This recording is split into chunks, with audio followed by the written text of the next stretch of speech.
The episode opens at the Blackthorn Security Company, after the customary introduction to the 22 Beyonder pathways.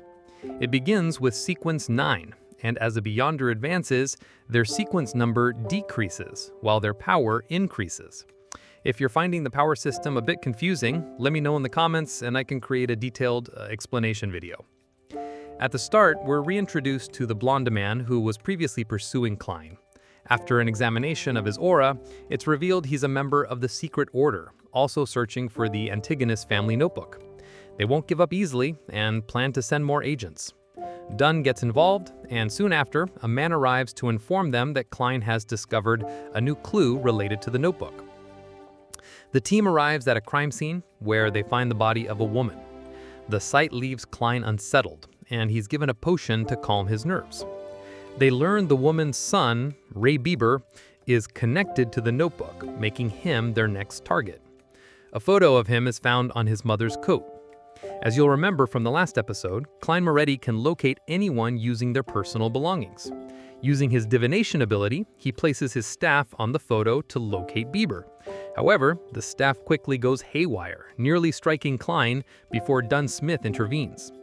Dunn deduces that powerful magic is interfering with the divination. He says not to worry, as they have another method, seeking aid from the Holy Cathedral. The scene shifts to the Chanis Gate, where Dunn Smith is with Klein. Dunn gives Klein a citrine pendulum, explaining that it will significantly enhance his divination abilities for the mission ahead. He reveals that the cathedral has authorized them to use a Grade 2 sealed artifact to pinpoint Bieber's exact whereabouts. Soon, 3 new figures arrive: Earl, Borgia, and a woman we've seen before, Daly.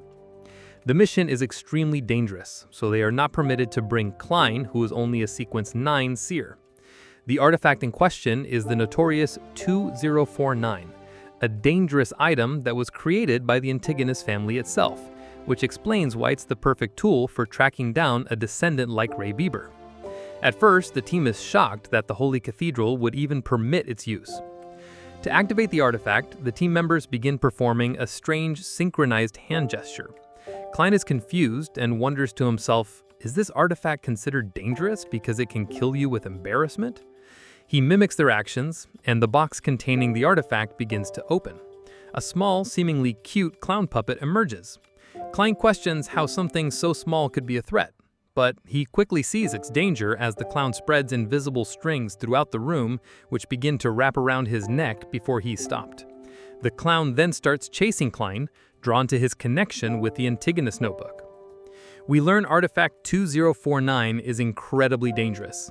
It can turn people within a 5-meter radius into puppets. Normally, it can only control 1 or 2 people at a time, and its effect can be nullified by external physical force. We see this in action when Daly touches Dunn, breaking the puppet's control over him.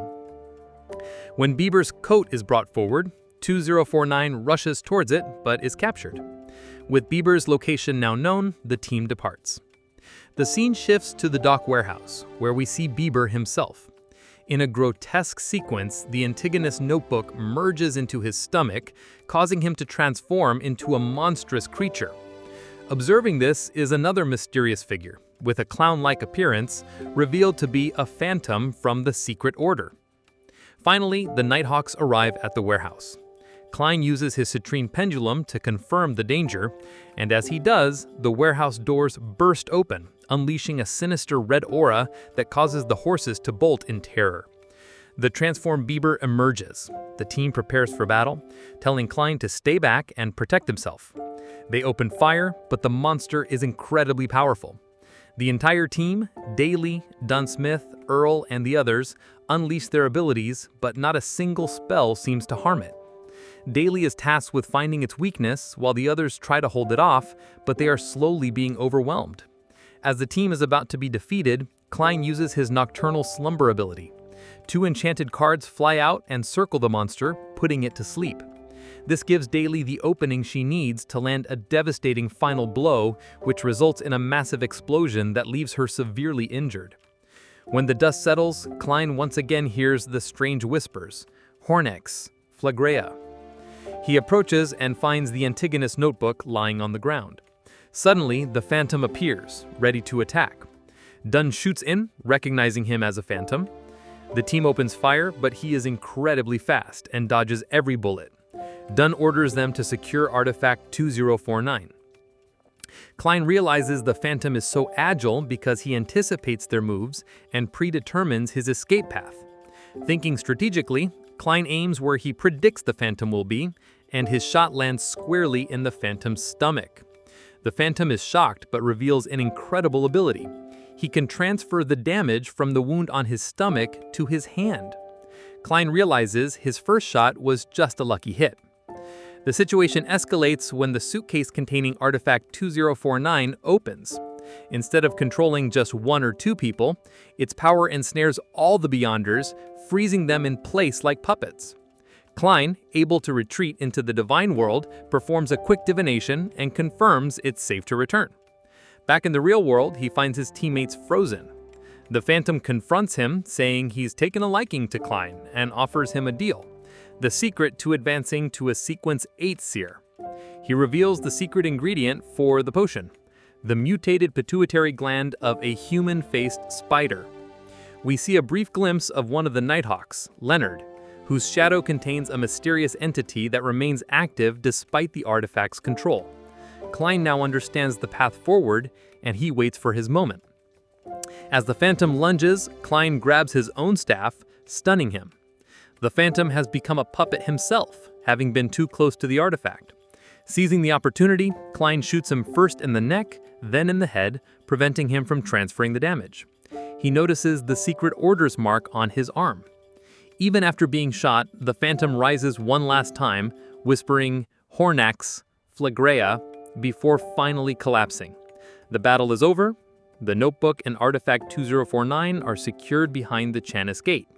Dunn tells Klein that he can't have the notebook now, but he performed exceptionally well, and his official status as a Nighthawk will be fast-tracked. As they leave, they pass the Phantom's body, and Klein is visibly disturbed. Dunn reassures him, saying, "If you hadn't killed him, many more would have died.